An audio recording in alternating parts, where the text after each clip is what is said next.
Yes, okay. या, right. हरे कृष्णा, सबका स्वागत है आज का कार्यक्रम में। आज हम और कुछ जगन्नाथ के जो अनसुनी कहानियां और लीलाएं हम सुनेंगे आज। कहा जाता है कि जब भगवान भक्तों के लिए जो कई सारे लीलाएं करते हैं, कहीं ना कहीं भौतिक जगत में हर जीवात्मा जो है, मन में उनको एक बहुत ही गहरा से एक अभद्रता भाव रहता है। हमेशा जो है भविष्य के बारे में, वर्तमान जीवन के बारे में और घटित हो चुका बारे में वो बहुत ज्यादा विचार करते हैं। और जितना ज्यादा अभद्रता भाव हमारे मन में और हृदय में रहता है, उतना ज्यादा हम आध्यात्मिक जीवन से दूर हो जाते हैं। इसलिए भागवत में कहा जाता है कि शृण्वतां स्वकता कृष्ण पुण्य श्रवण कीर्तन हृदय अंतस्थो ह्यभद्रानि विद्नोति सुहृत्सता। यदि कोई व्यक्ति भगवान कृष्ण के शृण्वताम, उनकी लीलाओं को सुनते हैं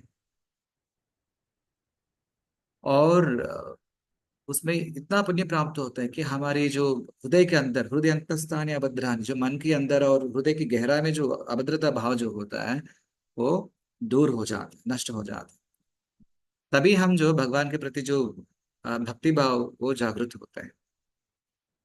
उनमें से भगवान के जो लीलाओं के बारे में सुनना जो है, सही में आत्मा का जो एक आध्यात्मिक उन्नति के लिए सबसे महत्वपूर्ण मार्ग है।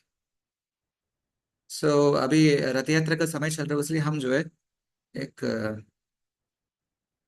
भगवान जगन्नाथ रूप में क्या क्या लीलाएं करते हैं और उसके बारे में जो हम समझने के लिए प्रयास करते हैं।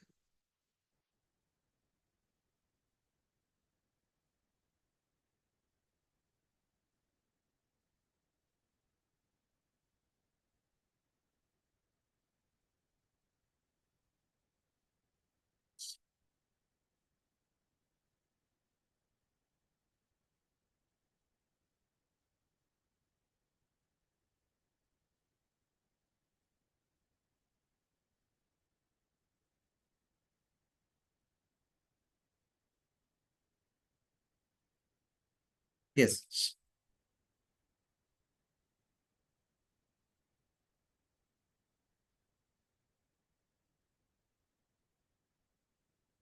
आपको सुनाई, आपको दिखाई दे रहे हैं स्लाइड्स पूरा?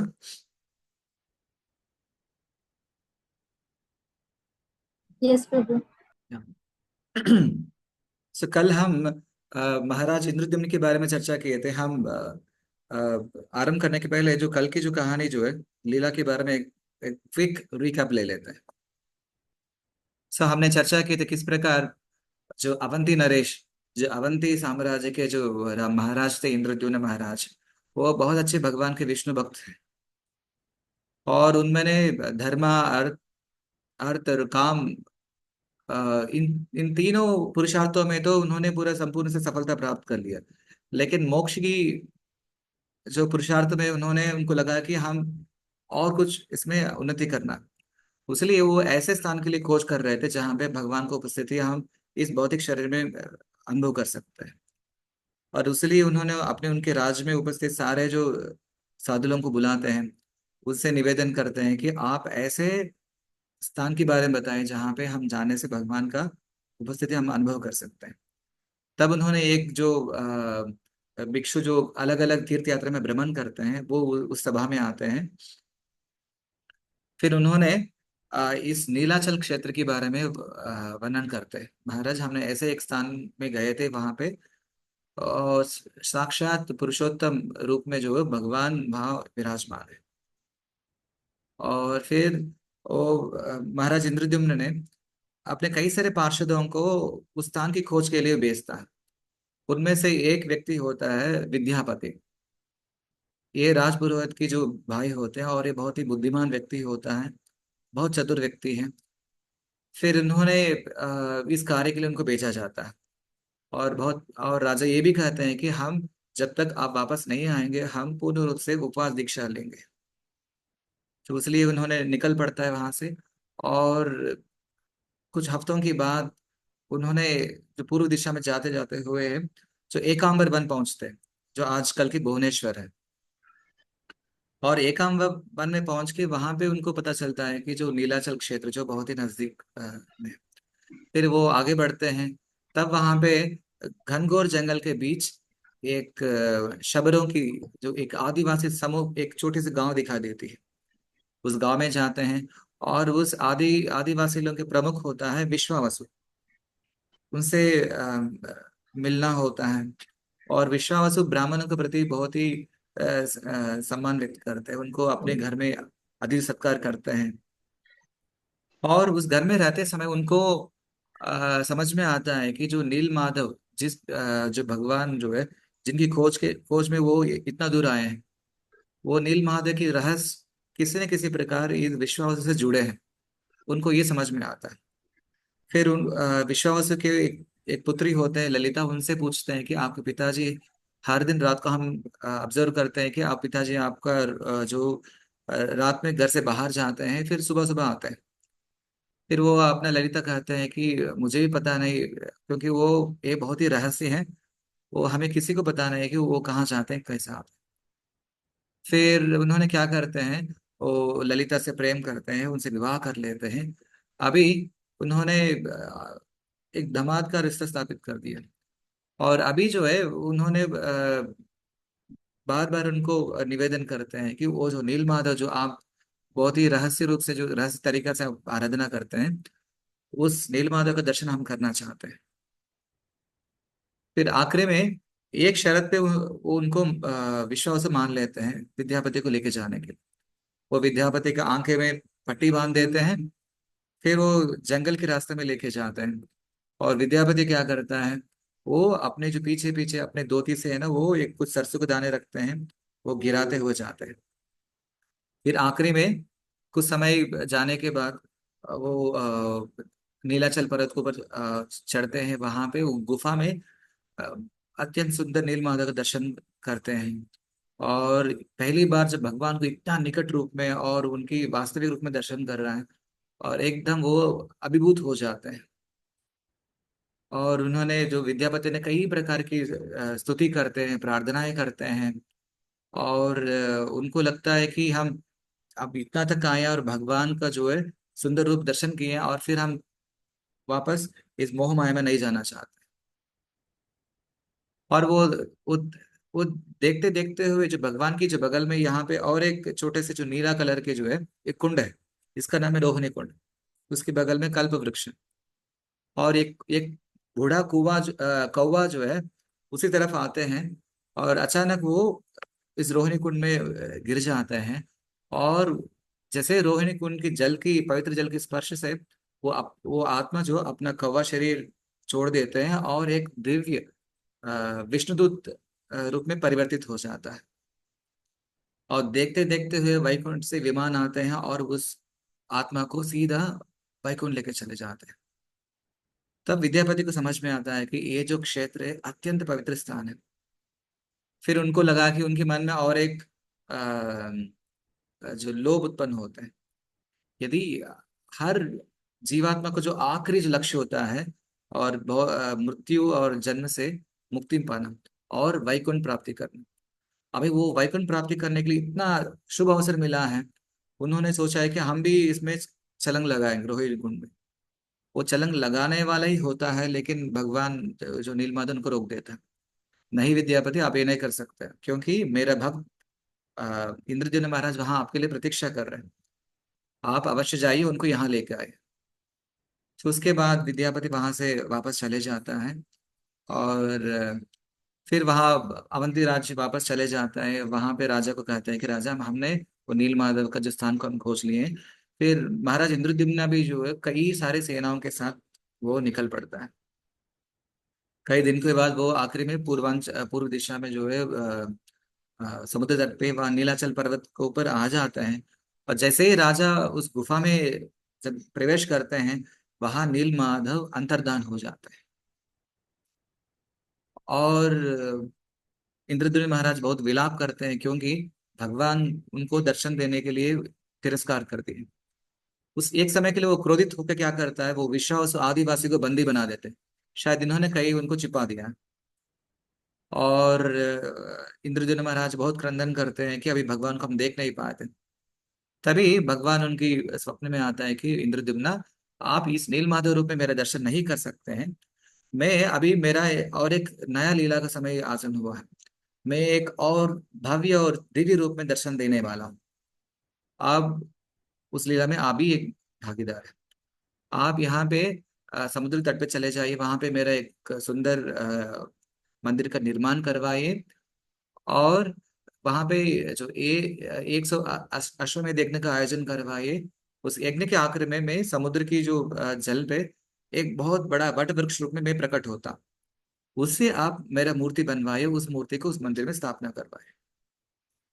फिर जैसे स्वप्न में जागृत होते हैं, फिर उन्होंने जैसे भगवान ने बताया उसी प्रकार जो है वहाँ एक मंदिर भी बनवाता है। और 100 अश्वमेध यज्ञ करवाता है। और आखिरी यज्ञ सफलतापूर्वक संपन्न होने के बाद उन्होंने सारे जो सेना के साथ, सारे पुरोहित के साथ वो समुद्र के तट पे जाते हैं। वहां देखते देखते हुए एक बहुत बड़ा विशाल वृक्ष की कांड तैरते हुए आता है। जैसे वो निकट आती है, तब लोगों को पता चलता है कि वो देख पाते हैं कि यहाँ पे उस वृक्ष की कांड पे अ, शंख चक्र गदा पद्म सारे भगवान विष्णु की जो आयत के चिन्ह है। सब लोग बहुत आनंदित हो जाते हैं। फिर जैसे वो वृक्ष को वो लोग जल से बाहर निकलने वाला ही होता है, पर लेकिन वो इतना भारी होता है वो निकल नहीं पाता। तब उनको लगा कि विश्वावसु जो है, पहले जो भगवान का आराधना करते थे उनको हम बंदी बना दिए थे। फिर उन्होंने बंदी से उनको मुक्त करवा देता है। तो विश्वावसु आके इस वृक्ष को स्पर्श करते हैं और बहुत ही हल्का हो जाता है। तत्पश्चात उनको वो वृक्ष को एक महल में लेके जाते हैं।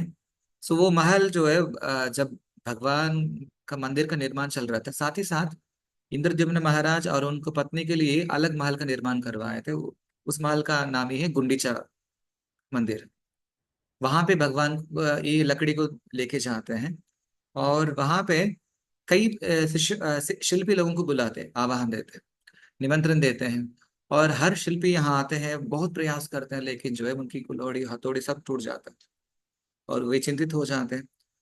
उसी समय एक बूढ़ा व्यक्ति जो है, वास्तव में ये विश्वकर्मा होता है, जो स्वर्ग की शिल्पी है, स्वर्ग का आर्किटेक्ट है।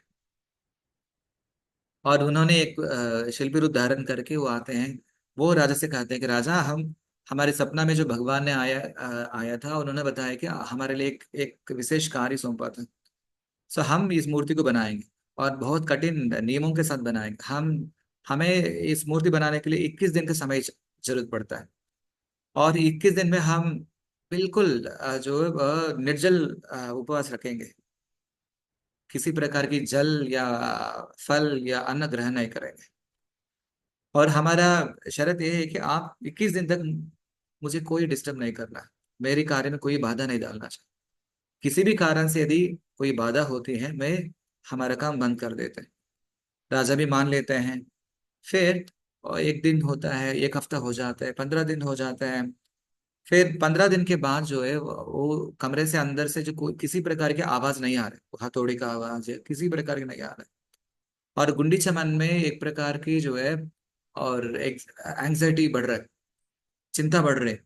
वास्तव में क्या हुआ होगा, क्योंकि बूढ़े व्यक्ति हैं। शायद वो मूर्ति बनाते बनाते हुए हो सकता है बेहोश हो गया होगा, क्योंकि बिना खाए पिए कर रहे हैं। उनको लगा कि हम किसी न किसी प्रकार उनकी सहायता करना है और दरवाजा खोलना चाहिए।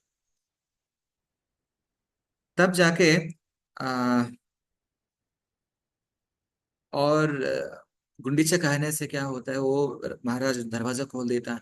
जैसे ही वो दरवाजा खोलते हैं और भगवान का जो विग्रह का रूप जो अधूरा होता है, विश्वकर्मा अंतर्धान हो जाता है। जैसे ही भगवान को जब वो दरवाजा खोल देते हैं, भगवान का पूरा हाथ पूरा नहीं बन पाए और पैर तो बिल्कुल नहीं बन पाए। और इस स्थिति में जब भगवान विग्रह को देखते हैं, इंद्रदम्न ना बहुत दुखी हो जाता है। क्योंकि उनको लगता है कि जब भगवान इस अपूर्ण रूप अधूरा रूप केवल हमारी वजह से मिला है। सो बहुत विलाप करता है।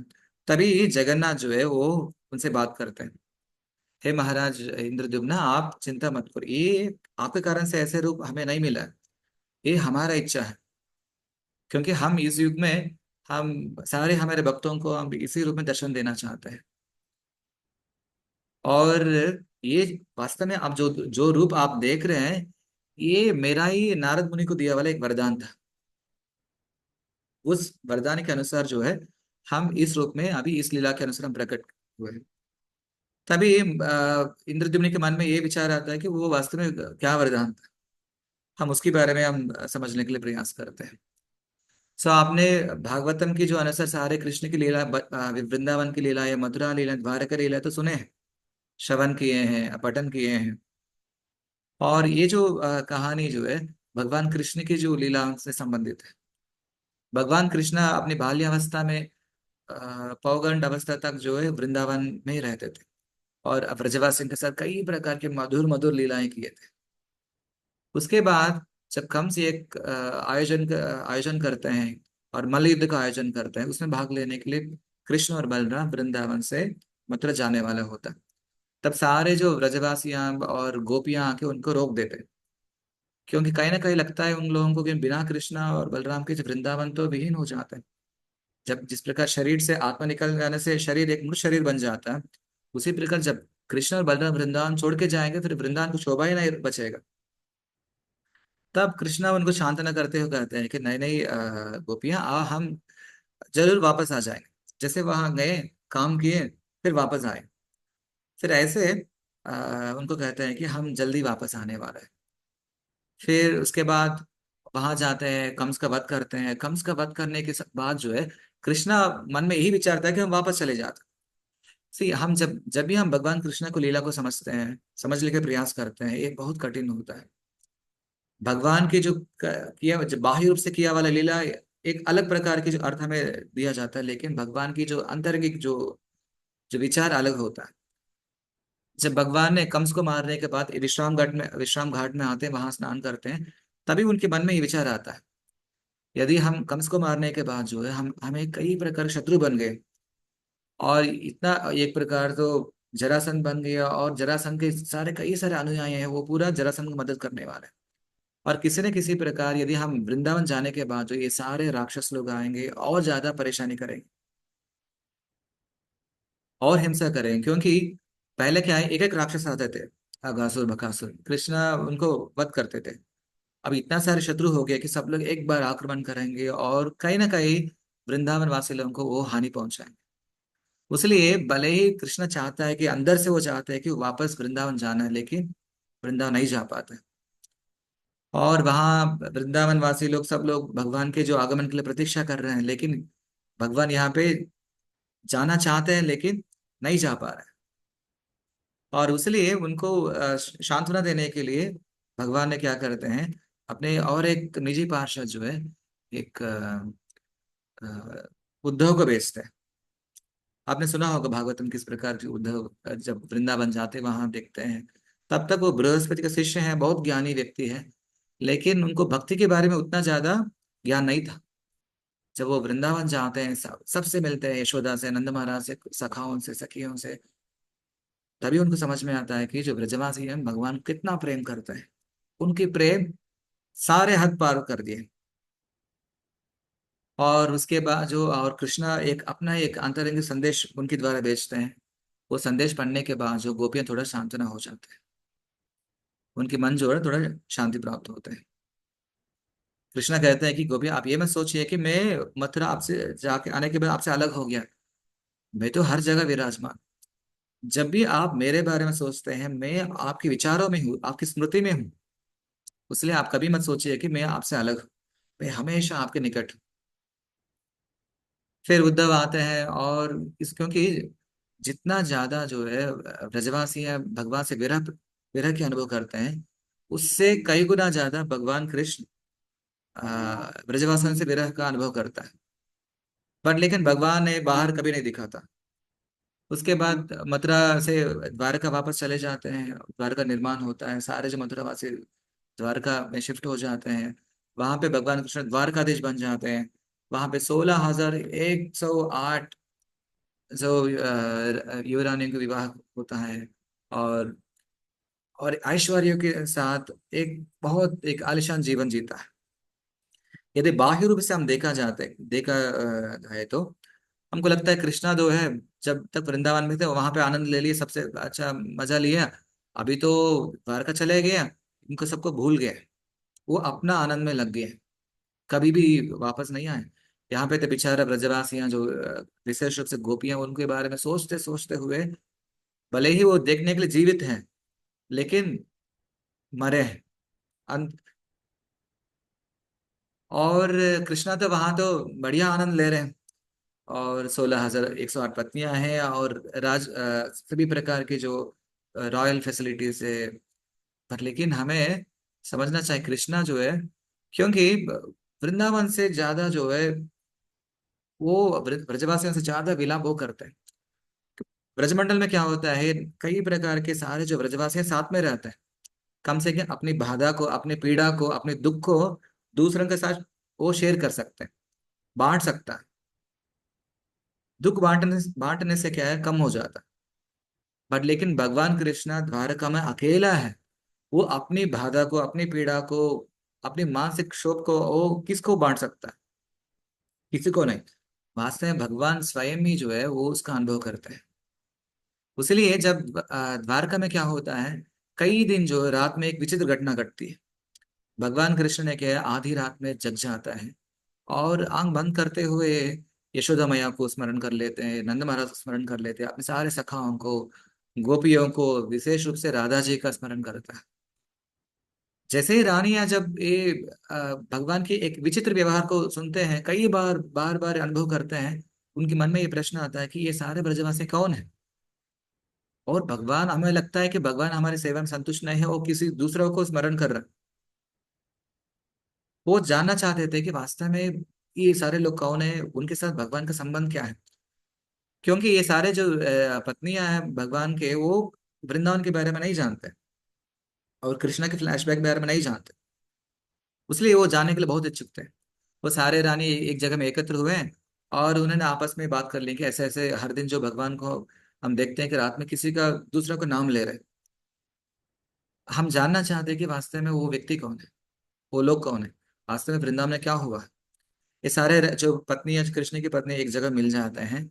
फिर वो माता रोहिणी के पास जाते हैं, क्योंकि पूरा द्वारका नगर में, द्वारकापुरी में केवल एक ही व्यक्ति है जो भगवान वृंदावन की लीलाओं को वो साक्षी बने।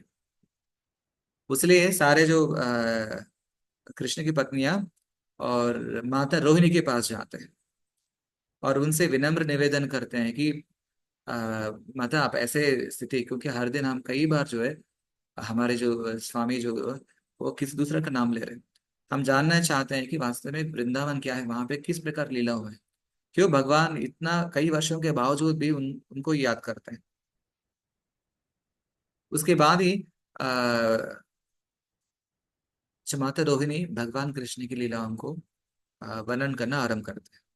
और उन्होंने भगवान लीलाओं को शुरू आरंभ करने के पहले अ, एक नियम रखते हैं, क्योंकि जब तक कृष्ण और बलराम यहाँ महल में रहेंगे, किसी न किसी रूप से यदि वो लोग हमारी लीलाओं के वर्णन सुनते हैं, वो फिर सब सारे फ्लैशबैक याद आ जाते हैं, और उनको रोकना बहुत मुश्किल हो। जब कृष्ण बलराम महल से बाहर चले जाएंगे, तब हम सारी लीलाओं की चर्चा करेंगे। और एक दिन कृष्ण और बलराम जो महल से जल्दी किसी काम के लिए चले जाते हैं, और वहां पे सुभद्रा जो है कृष्ण की छोटी बहन और देवकी की पुत्री है।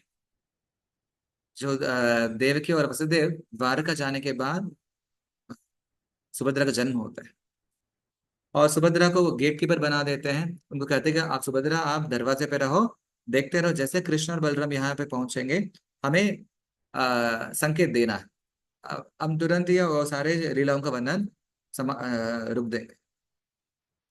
फिर सुभद्रा मान लेते हैं, और कथा का आरंभ होते हैं। और जिस प्रकार ब्रह्मा जी की प्रार्थना से भगवान विष्णु कृष्ण रूप से अवतार लिए हैं, और किस प्रकार मथुरा से लेके वो गोकुल चले गए, वहां किस प्रकार उनकी मधुर और बाल्य लीलाएं को सारे का वर्णन करते हैं। और जब जब भी भगवान कृष्ण की लीलाओं के जो वर्णन आता है, हम अपना समय के बारे में जो है बिल्कुल कोई चिंता नहीं होते। हमारी बाह्य चेतना भी खो जाते हैं, वो लीला में हम रम जाते हैं। ठीक उसी प्रकार जो वहां पे जो बोलने वाला जो रोहिणी माता, सारे श्रवण करने वाले कृष्ण की पत्नियां, और सुभद्रा भी इतना मग्न हो गए लीलाओं में, उनका कोई समय का आभास नहीं हो रहा था। और दोपहर के बाद जो है फिर कृष्ण और बलराम अपना कार्य समाप्त करके फिर वापस आते हैं। उनको लगा कि यहाँ पे सुभद्रा क्या कर रही है। फिर वो भी सुनना आरंभ किए थे। और कृष्णा सुभद्रा के जो बाएं साइड में आ जाते हैं, बलराम जी जो है सुभद्रा की जो दाहिने साइड में आते हैं और तीनों सुनना आरंभ करते हैं। क्योंकि वृंदावन के लिए इतना मधुर होते हैं, मधुर होते हैं। और एकदम जो बोलने वाले हैं, सुनने वाले हैं, सब लोग भावुक हो जाते हैं। जहां तक भगवान कृष्ण और बलराम भी जो है वो लीला श्रवण करते करते हुए हो इतना भावुक हो जाते हैं कि एक प्रकार की जो महाभाव प्रकाश कहा जाता है। महाभाव मतलब है हाईएस्ट स्पिरिचुअल एक्सटेसी, जो पूर्ण रूप से भगवान से रम गया है। उनके चित्त में केवल पूर्ण तरह से जो भगवान का ही पूरा अंश भर गया, वो व्यक्ति महाभाव को व्यक्त करता है। और महाभाव प्रकाश, और उस महाभाव में कृष्णा और सुभद्रा और बलराम चले जाते। आप देख रहे होंगे। और कृष्णा जो है, पहले कृष्णा तो एक दोनों हाथ दोनों पैर एक मनुष्य रूप में दिखते थे। जैसे वो लीला श्रवण करने के बाद वो इतना भाव में पहुंच जाता है, कृष्णा का हाथ धीरे धीरे अंदर, जैसे जिस प्रकार कछुआ अपने हाथों को अंदर ले लेता है, वैसे ही कृष्णा और बलराम की जो है उनकी आंखें, बलराम की आंखें थोड़ा सा वाइड हो रहे हैं। और कृष्णा की जो आंखें जो एकदम चक्र जैसे है ना, पूरा इतना बड़े बड़े गोल गोल गोल आंखें हो गए हैं। उनके हाथ पूरा अंदर चले जा रहे हैं और पैर पूरा अंदर चले गया है। सुभद्रा तो एकदम सो और महाभाव में आ गया। और तीनों जो भाई बहन जो है इतनी जो एक्सट्रेसी के कारण से जो है एक अलग अनोखा अद्भुत और अपूर्व रूप धारण करते हैं। जब इस रूप में जब उन्होंने वहां पे दर्शन दिए थे, उसी समय जो है नारद मुनि वहां पहुंच जाता है। क्योंकि कई बार नारद मुनि भगवान दर्शन के लिए आते हैं। जब नारद मुनि वहां पहुंच जाता है, वहां उस एक क्षण के लिए वो नारद मुनि इस सुंदर रूप का दर्शन कर लेता है। जैसे ही नारद मुनि आने के बाद जो है, भगवान जो है अपनी वास्तविक चेतना में आ जाता है। वो उसके बाद जो ये साधारण मनुष्य बन जाता है। तब नारद मुनि कहते रहे, भगवान आप मुझे छिपाइए मत, मैं आपका जो अद्भुत और अनोखा जो रूप का दर्शन कर लिया हूँ। क्योंकि एकदम आप व्रज व्रज प्रेम की जो भाव में जो आपने जो रूप दिखाया, अभी तक तीनों लोकों में ऐसे रूप का दर्शन किसी ने नहीं किया। वो दर्शन जो आप मुझे दिए हैं, मैं तो बहुत धन्य हूँ। हमारी एक विनती है, एक प्रार्थना है, जिस रूप में जो है आप हमें दर्शन दिए हैं, आप कृपया इसी रूप में भविष्य में सारे जीवात्मा को उद्धार के लिए आप इसी रूप में प्रकट किए। और कृष्णा मुस्कुराते हुए कहते हैं, नारद मुनि तथास्तु, भविष्य में हम एक समय आएगा, हम इसी रूप में दर्शन देंगे। क्योंकि जगन्नाथ का रूप जो एक साधारण रूप नहीं है, वो कृष्णा है। लेकिन कृष्णा का बाह्य रूप क्या है, एक राजा द्वारकाधीश जैसा रहता है। लेकिन कृष्णा की जो मन जो है हमेशा व्रजवासियों के प्रेम से भरा रहता है। वो हृदय के अंदर छुपा वाला जो प्रेम रूपी जो यदि हम उस प्रेम को एक रूप देते हैं, वो जगन्नाथ स्वामी है। इसलिए वो एक साधारण रूप नहीं, जगन्नाथ जो है एकदम प्रेमावाश वेश में आंखें है ना, वो इस रूप प्रकट करते हैं। तो इसलिए जगन्नाथ का रूप जो है एक विशेष रूप है। फिर उसके बाद फिर हम फिर वापस इंद्रद्युम्न कहानी में आते हैं। और भगवान कहते हैं कि जो इंद्रद्युम्न, ये मेरा ही इच्छा था कि हम इस रूप में दर्शन देंगे। और फिर भी इंद्रद्युम्न क्या है, अपने आप को दोषी मानता है। क्योंकि अपने आप को स्वयं निंदा करता, आत्म निंदा कर लेता है कि मेरे कारण से भगवान आपका ही अधूरा अधूरा रूप मिल गया। तब उनको शांत करने के लिए, उनको प्रोत्साहन देने के लिए जगन्नाथ कहते हैं कि ठीक है, यदि आप इतना चिंतित हो रहे हैं, आप एक काम करो, आप मुझे सोना और चांदी का हाथ और पैर समय के अनुसार दे सकते हैं आपकी संतुष्टि के लिए। इसलिए कभी कभी जो है भगवान को सोना वाला हाथ रखा जाता है और सोना वाला पैर रखा जाता है। और भगवान ये भी कहते हैं कि सब लोग जानना चाहे कि मैं बिना हाथ और पैर को भी हर सब कुछ कर सकता हूँ। मेरे भक्तों की सारी आवश्यकता पूरा कर सकता हूँ, उनकी प्रार्थना सकता हूँ, हर जगह जा सकता हूँ। फिर उसके बाद जो है भगवान कहते हैं कि आप इसी मूर्तियों को विधि विधान के साथ आप जो भव्य मंदिर में स्थापना करना। और ये भी कहते हैं कि जो व्यक्ति मुझे, जो विश्वावसु जो आदिवासी जो पूजा करते थे पहले, आप उनकी संतान जो भी उत्पन्न होते हैं, वो सारे संतान मेरे सेवक होते हैं। वो लोग जब भगवान के जो 9 दिन के लिए जब वो रथ यात्रा में जाते हैं, उस समय ये सारे सेवा करते हैं, सब दैत्यपति करते हैं। और जो संतान विद्यापति और उनकी ब्राह्मण पत्नी जो अवंती राज्य में थे उनकी संतान होता है, वो मेरा सारे पूजा करेंगे, आराधना करेंगे, सारे जो भगवान सुबह से लेकर रात तक कई प्रकार सेवाएं होते, वो सेवा करेंगे। और विद्यापति और आदिवासी पत्नी ललिता के जो संतान हुए हैं, वो मेरा रसोई में मेरा भोग बनाएंगे। फिर ऐसे भगवान कहने के बाद फिर विधि विधान से वहां पे भव्य मंदिर में, जिस स्थान पे नीलमाधव अंतर्धान हो गए हैं नीलाचल पर्वत पे, उसी पर्वत पे ये मंदिर का स्थापना होता है, निर्माण होता है। उसी मंदिर में भगवान को इस एक अनोखा और विलक्षण और एकदम जो भावुक रूपी जगन्नाथ बलदेव सुभद्रा मैया विग्रहों को वहां पे स्थापना करवाते हैं।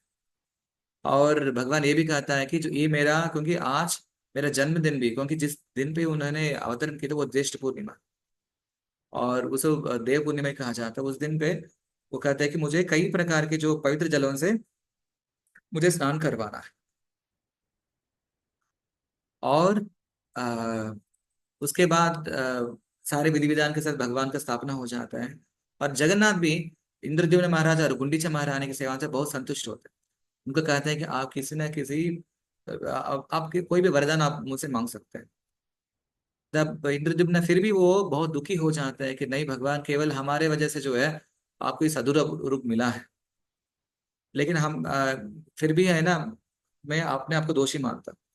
उनको प्रोत्साहन देने के लिए क्या करते हैं, जो जगन्नाथ बलदेव सुभद्रा में क्या करते हैं, अपने वास्तविक रूप का दर्शन भी करते हैं। उनके सामने ऐसे प्रकट होते हैं, साक्षात कृष्ण और बलराम सुभद्रा उनके सामने खड़े हैं, एक मनुष्य रूप में प्रकट हो जाते हैं। तब भगवान के देवी रूप देखते हैं कि वो एकदम जो भावुक हो जाते हैं।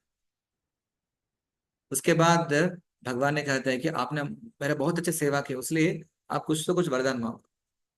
तब इंद्र जी ने कहते हैं कि भगवान, आप जब तक यहाँ पे वो 3 वरदान मांगते हैं। सबसे पहला वरदान वो कहते हैं कि हमारा कोई संतान नहीं होना चाहिए, क्योंकि यदि हमारा कोई संतान होता है भविष्य में वो लोग आएंगे, ये हमारा पिताजी का मंदिर है, उन्होंने बनवाया है, ये हमारा जो, इसके ऊपर हमारा अधिकार है। तो इसलिए कहीं ना कहीं प्रकार भविष्य में ऐसी चीजें होने वाला, इसलिए आप हमारा ऐसे वरदान दीजिए, हमारा कोई संतान नहीं होना चाहिए।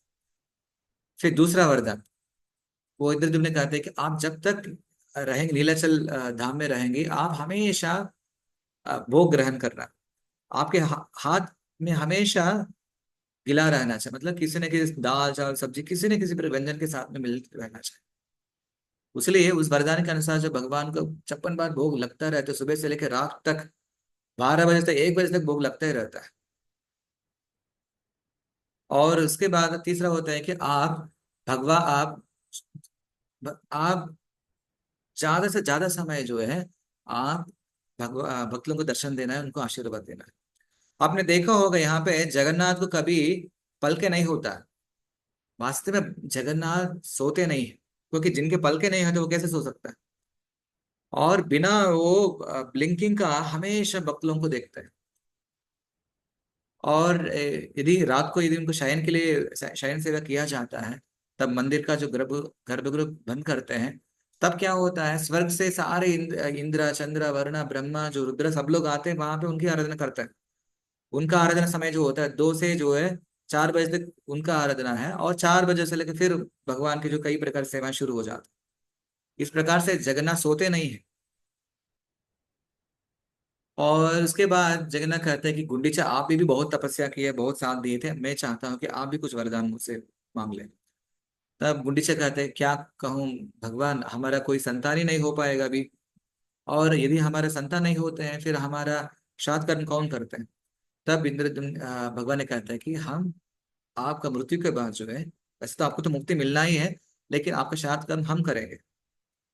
फिर गुंडीचा कहता है कि यदि हमारा कोई संतान होता है, कभी कभी हमारे घर आते हैं, हमारा सेवा ग्रहण करते हैं, अभी हमारे घर कौन आएंगे।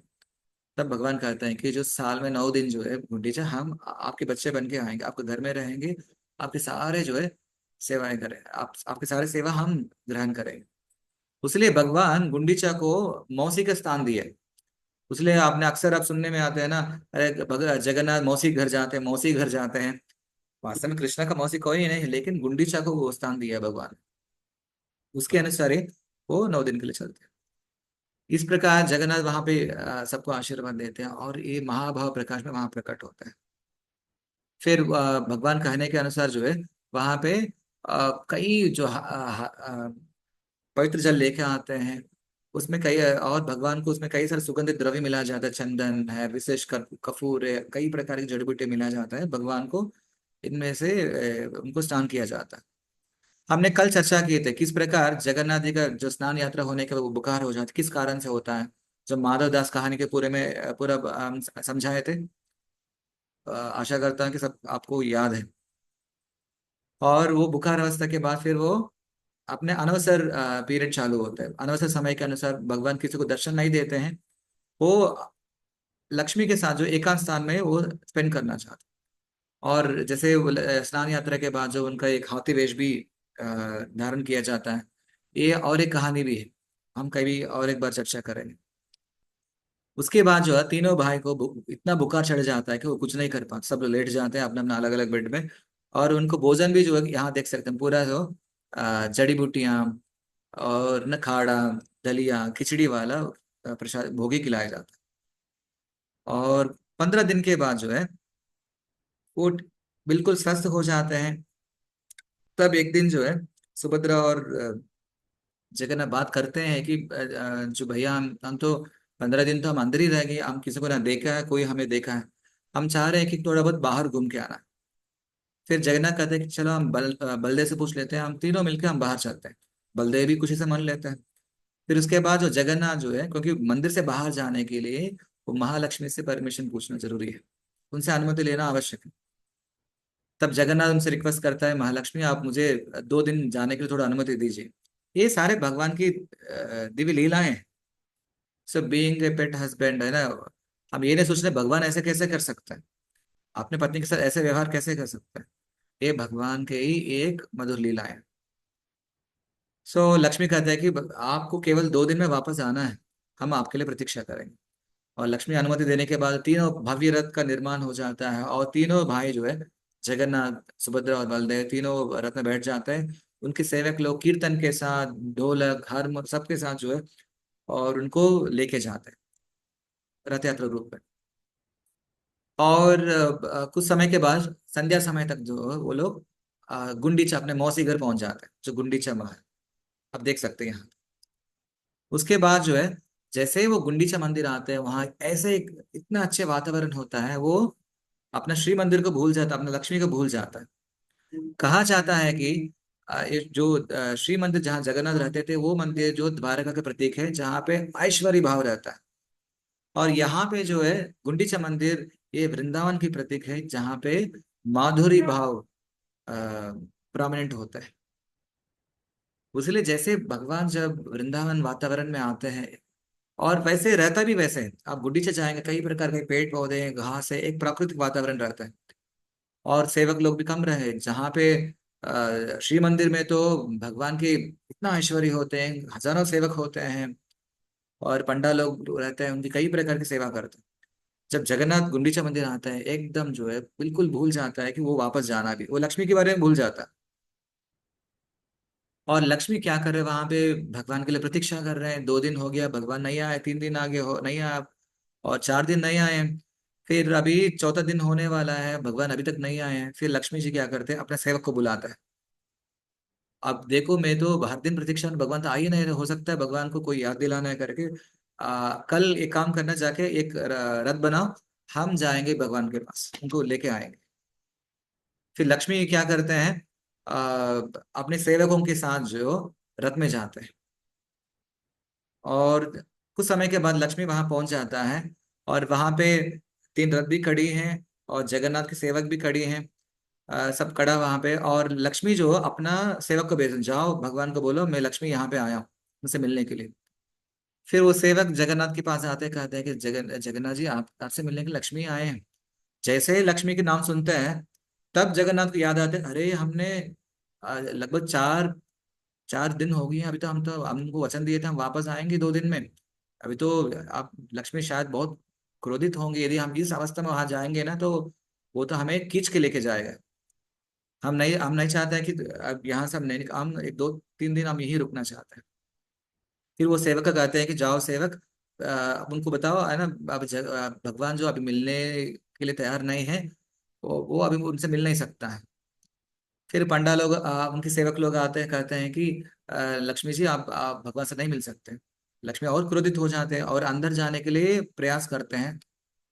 तुरंत क्या करते हैं, वो दरवाजा बंद करते हैं।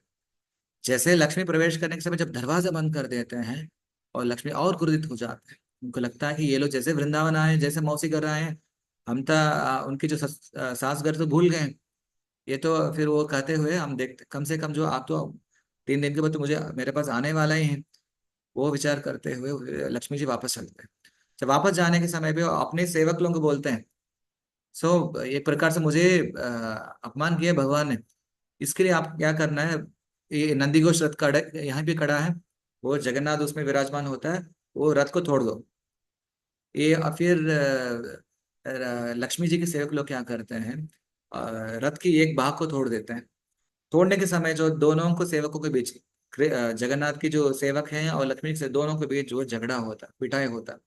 और लक्ष्मी का जो सेवक बहुत बलवान है, उनको वो जगन्नाथ पंडालों को पूरा मार देते हैं।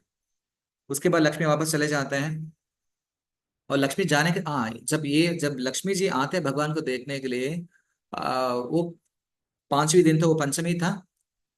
और लक्ष्मी जब वापस जाते हैं, वो मुख्य द्वार से नहीं जाते, और एक द्वार से जाते हैं।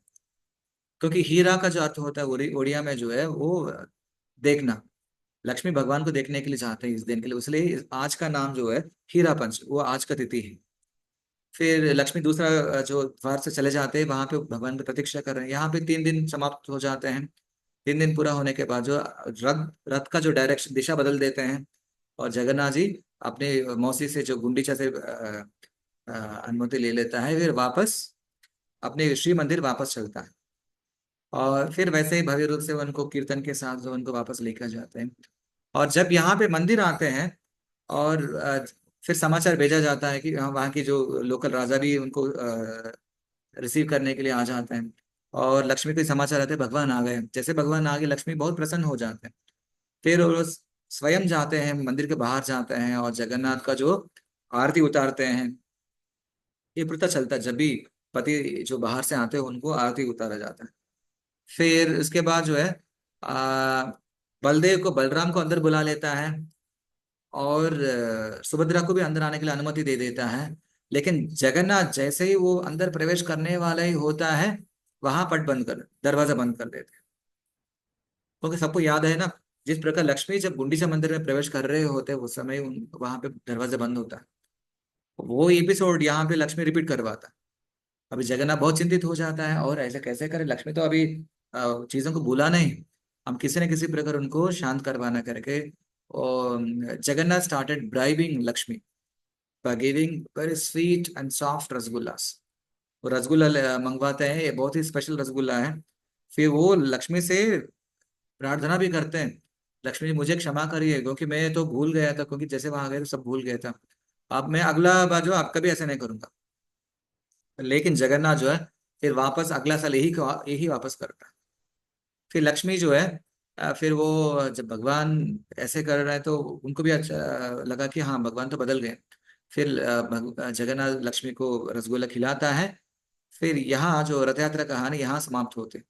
जगन्नाथ ऐसे उनको अ, बहुत ही स्मार्टली उनको हैंडल कर लेता है। और उसके बाद जो है अ,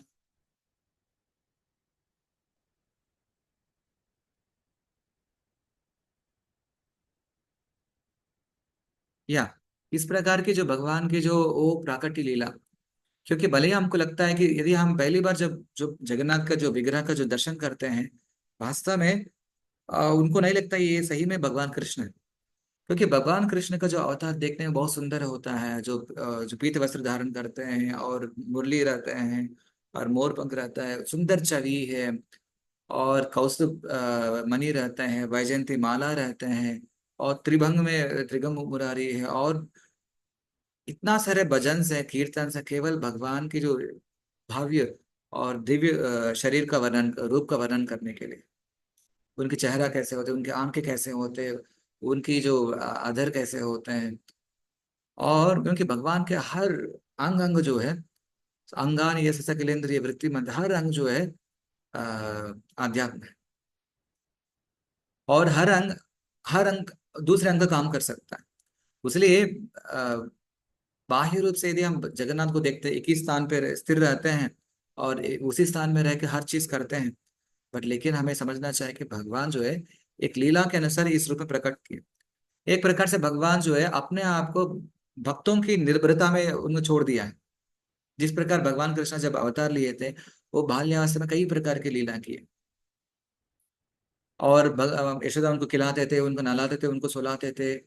क्योंकि भगवान तो आ, उनकी इतना सारी शक्तियां हैं, हर चीज इच्छा मात्र सब कुछ हो जाए, इच्छा मात्र से पूरा बौद्धिक और आध्यात्मिक सृष्टि हो जाता है, सृष्टि संहार पालन हो जाता है।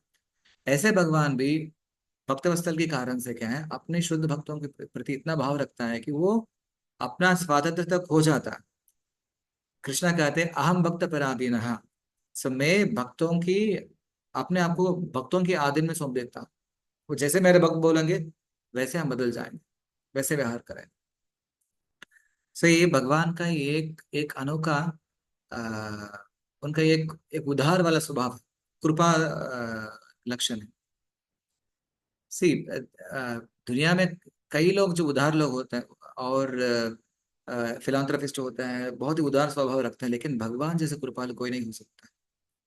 भले ही जो जगन्नाथ रूप जो है वो वास्तव में कृष्णा का एक एक हृदय की जो भाव है, बट लेकिन इस रूप में जो है उन्होंने अपने हृदय की भावनाओं को एक भौतिक रूप से जो हम देख सकते हैं, सेवा कर सकते हैं, उस रूप में उन्होंने प्रकट किया।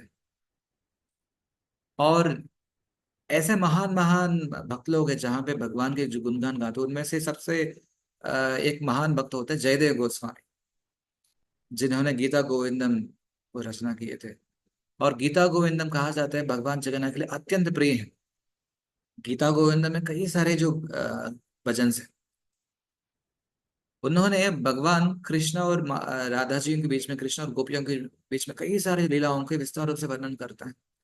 और आज भी जब भगवान को जो है आप एक अलग प्रकार के वस्त्र में उनको लपेटा जाता, कई प्रकार के वस्त्र होते हैं, उसमें से एक एक विशेष वस्त्र होता है, उसका ऊपर जो है वो गीता गोविंदम का जो श्लोक लिखते हैं। और एक भक्त ने जो ऐसे ऐसे इतना जो अच्छे भक्त थे कि वो तुलसी पत्र में जो वो गीता गोविंदम जो लिख के वो माला को भगवान को अर्पण करते थे। क्योंकि भगवान का जो जो हाइट भी जो है लगभग 6 फीट है, वहां मूर्ति का हाइट, उतना बड़ा माला जो उस तुलसी पत्ते के ऊपर जो है उन्होंने पूरा गीता गोविंदम का लिखते थे। और गीता गोविंदम लिख के उन्होंने भगवान को चढ़ाते थे। सो इस प्रकार भगवान जो है कई प्रकार के जो मधुर लीलाएं करते हैं। इसलिए जब भी हम जगन्नाथपुरी जाते हैं, ये सारे लीलाओं को स्मरण करना चाहिए। और जब आप रथ यात्रा में, आपको कभी सुने हैं जगन्नाथपुरी में जगन्नाथ का रथ हर साल एक एक स्थान पे, एक विशेष स्थान पे रुकता है कुछ समय के लिए। वो स्थान है एक मजार है। आपने सही सुना है कि वो मजार है, मस्जिद। मस्जिद का अर्थ होता है क्योंकि वहां पे एक कई वर्षों के पहले एक साल बेग नाम से एक मुसलमान था। कहा जाता है कि वो भले ही मुस्लिम परिवार में जन्म लिए, लेकिन उनकी माता एक हिंदू स्त्री थे। इसलिए उनको बचपन से सारे जगन्नाथ की कहानियां सुनाते थे। भले ही उनका पूरा बढ़ना और सब मुस्लिम समाज में हुआ था, लेकिन वो भगवान के बहुत अच्छे भक्त थे। और बिल्कुल अनासक्त होके केवल भगवान को स्मरण करना, भजन करना, कीर्तन करना वो करते थे। वो एक दिन जो है वो बहुत दूर से सफर करके वो जगन्नाथपुरी आना चाह रहे थे। और जगन्नाथपुरी पहुंचने के बाद जो वो रथ यात्रा में भाग लेना चाहते थे। पर जैसे ही वहाँ रथ यात्रा तक पहुंचता है और जगन्नाथपुरी में पहुंच जाता है, लेकिन वो बहुत बीमारी पड़ जाता है। वो ऐसे अवस्था में पहुंच जाता है कि वो कुछ करना, हिल नहीं पाता है और अपने बेड में लेटा रहता है, और वो अपने कमरा से बाहर भी नहीं आ पाता। जब जैसे ही व्रत का आरंभ होता है, भगवान तो आ ही रहते हैं। जैसे ही वो उस स्थान पे आते हैं जहाँ पे वो साल बेग वहां पे रुका है, वो उनके दर्शन करना चाहता है, बट लेकिन बाहर आने की स्थिति में नहीं है। और भगवान परमात्मा है, अंतर्यामी है, हर भक्तों की भाव तो ग्रहण करता है। और वो जगन्नाथ का रथ वहां रुक जाता है। और जब कहीं ना कहीं पंडालों को लगता है कि भगवान यहाँ रुका है, मतलब तो कुछ ना कुछ कारण होगा।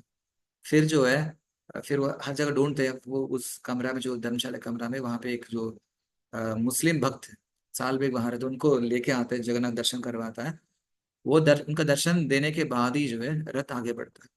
सो आज भी है, भले ही कितना भी लेट भी होने दो, आज भी कुछ समय के लिए जो है वो साल बेग जो मजार पे रुकते हैं।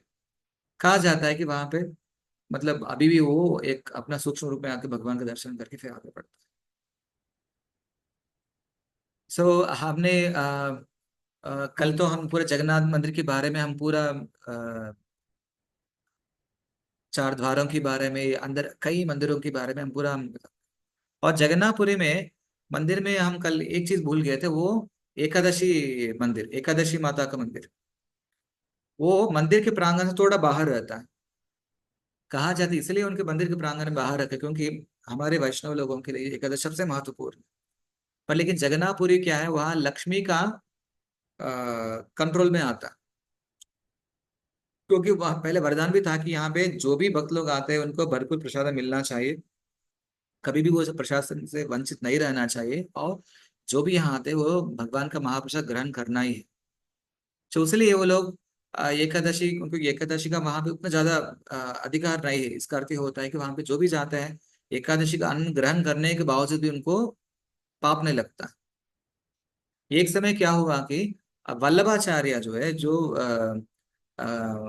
रुद्र संप्रदाय के प्रमुख, वो जगन्नाथपुरी यात्रा करते हैं, भगवान जी के दर्शन करते हैं, और वहां पे मुक्ति मंडप पे अपना कुछ भजन कीर्तन करते हैं।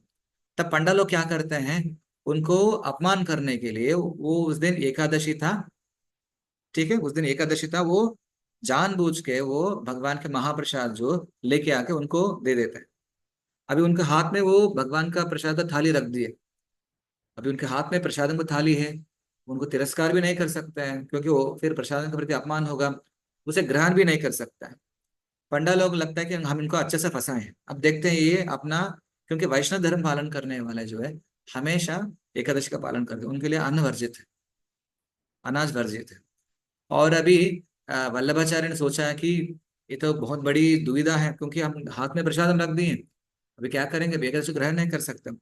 तब उन्होंने एक उपाय है उनके मन में, वो सोचा है कि चलो हम अगला दिन जब तक एकादशी समाप्त नहीं होते हम क्या करेंगे, एक भगवान के जो है ना एक हम कीर्तन करेंगे, कथा करेंगे, वो उसी स्थान में ऐसे खड़े हैं, उसे प्रसाद ऐसे ही पकड़ा है, उसको नीचे भी नहीं रखा है। पूरा रात भर जो उन्होंने भगवान कृष्ण की जो लीलाएं सुनाए थे और भजन कहे थे। जब दूसरा दिन द्वादशी के दिन सूर्योदय होने के बाद जब सही मुहूर्त आया, जब पारण का समय आया है, तब बहुत आनंद के साथ वो जगन्नाथ का जो है अनाज प्रसादम ग्रहण करते हैं। ये भी लीला वहां मुक्ति मंडप पे हुआ। और भी कई सारी लीलाएं हैं, हम कभी अभी और भी कुछ दिन बाकी हैं। और कोई जानना चाहते हैं और कोई प्रश्न पूछना चाहते हैं जहां तक हम चर्चा किए थे?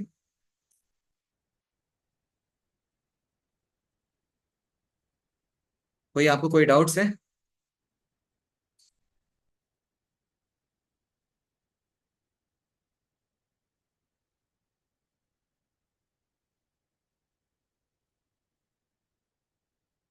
सबको कहानी तो समझ में आ रहा था?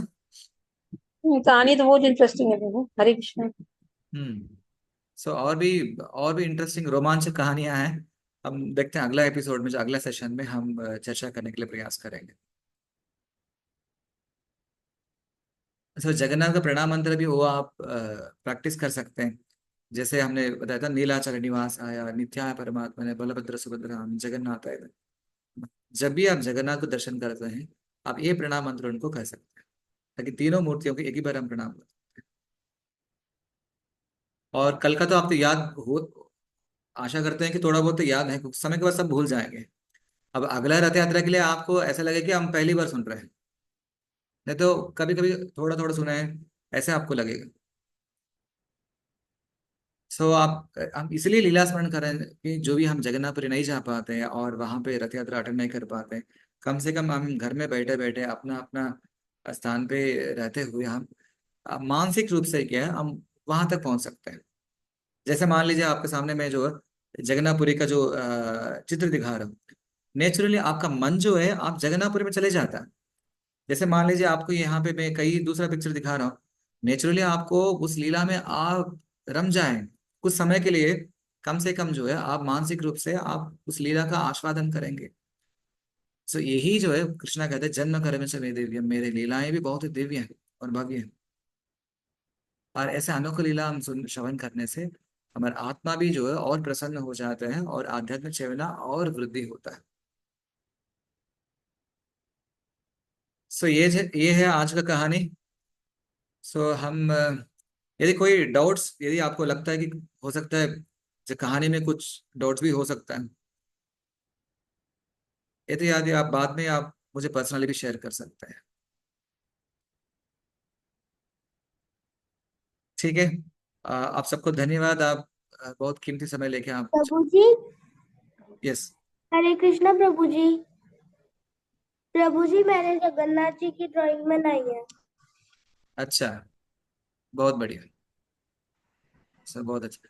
कहीं ना कहीं हम जगन्नाथ की जो सही जो भी भगवान के संबंध है, सही भगवान मैंने पहले कहा था कि भगवान अपने नाम से अभिन्न है, भगवान नाम से मंदिर से अभिन्न है, भगवान अपने विग्रह से अभिन्न है, भगवान अपने चित्र से अभिन्न है, भगवान अपने भजन कीर्तन से अभिन्न है, भगवान अपने ग्रंथ से अभिन्न है, भगवान अपने लीलाओं से अभिन्न है, भगवान अपने धाम से अभिन्न है। अब कोई भी चीज भगवान के संबंधित चीजों के बारे में सोचते हैं, चर्चा करते हैं, पढ़ते हैं, सुनाते हैं, ये सारे चीज जो हमें आत्मा को लाभ देने वाला है। सो आत्मा को मुक्ति के मार्ग पे लेके जाने वाला ही होता है। और हम क्या करेंगे जो अगला सेशन में, और भगवान के और एक अवतार चैतन्य महाप्रभु, उनकी बारे में चर्चा करेंगे।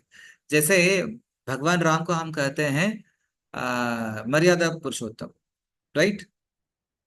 और वो कृष्ण को कहते हैं कि लीला पुरुषोत्तम, कई सारे लीलाएं करते हैं। और हम चैतन्य महाप्रभु को कहते हैं कि प्रेम पुरुषोत्तम, जिन्होंने वो प्रेम को सबको बांटा था। सी भगवान कृष्ण का जो हृदय रूप में छुपा था, जो व्रजवासियों के प्रति जो प्रेम जो है, वो जगन्नाथ रूप में प्रकट हुए हैं, जो हमको दिख रहे हैं। बट लेकिन कुछ चीजें देखने केवल दृष्टि मात्र से हमें वो नहीं मिल पाता। जैसे जिस प्रसाद हमें केवल देखने से हमें नहीं मिल पाता है, उसका स्वाद नहीं कर पाते जब तक हम उसे ग्रहण नहीं करते। इसलिए जगन्नाथ का और एक रूप होता है चैतन्य महाप्रभु रूप। उन्होंने क्या करता है, उसी प्रेम को हमें अनुभव करने के लिए क्या करते हैं, वो पूरा जो कृष्ण प्रेम बांटते हैं। और अगला जो सेशन में क्या करते हैं, जगन्नाथपुरी में किस प्रकार चैतन्य महाप्रभु का आगमन हुआ था, वहाँ किस किस प्रकार के लीला हुए थे, वो कहाँ कहाँ रहे थे, वो सारे लीलाओं के बारे में हम चर्चा करते हैं।